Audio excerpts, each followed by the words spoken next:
Pilipinas, ang kooperatiba ay isang asosasyon ng mga taong voluntaryong sumasali upang matugunan ang kanilang pangangailangang pang-ekonomiya, panlipunan at kultural.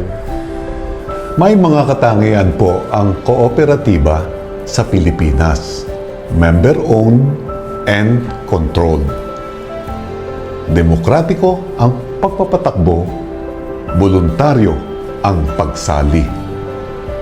Bukod tangi po sa kooperatiba ang prinsipyo na one member, one vote. Sa Pilipinas, ang mga kooperatiba ay hango sa Republic Act 9520 at ang government agency na Cooperative Development Authority o CDA ang siyang nangangasiwa dito. Mga kapatid sa kaparian, sa kooperatiba, ang ating slogan kayang-kaya pagsama-sama. Pagsama-sama, kayang-kaya. We share together both the risko, at ang benepisyo ng ating kooperatiba pag ito'y umunlad at lumago. Kaya't sali na! Ang Solidaritas ay isang credit cooperative.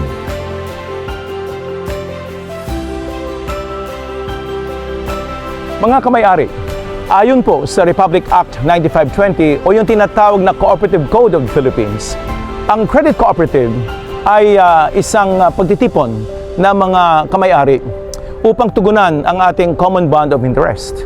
Kaya't para sa atin bilang isang credit cooperative, we provide savings and lending services to all our member owners, no? At syempre, sabi din sa ating code, ginagamit po natin yan for provident and of course productive usage. Kaya't nawa makinabang po sana tayo at naway umunlad ang ating kabuhayan sa pamamagitan ng ating Solidaritas Credit Cooperative. Sa makatwid po, sa Solidaritas Credit Cooperative, maaari tayong mag-invest ng share capital at mag-save para sa ating kinabukasan. Clarify ko lang po, ang share capital ay ang investment para maging member. Hindi po maaaring i-withdraw ang share capital without terminating the membership.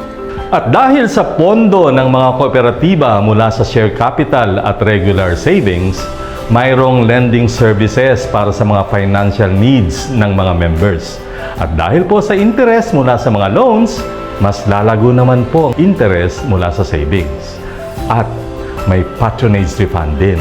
Pag may surplus po ang kooperatiba mula sa mga ibinayad sa mga loans, binabalik ito sa mga nag-loan. Strength in numbers talaga ang kooperatiba. Mas maraming members, mas maraming pondo. Mas maraming pondo, mas maraming loans. Mas maraming loans, mas lalago ang interest mula sa savings. Mas tataas din ang patronage refund.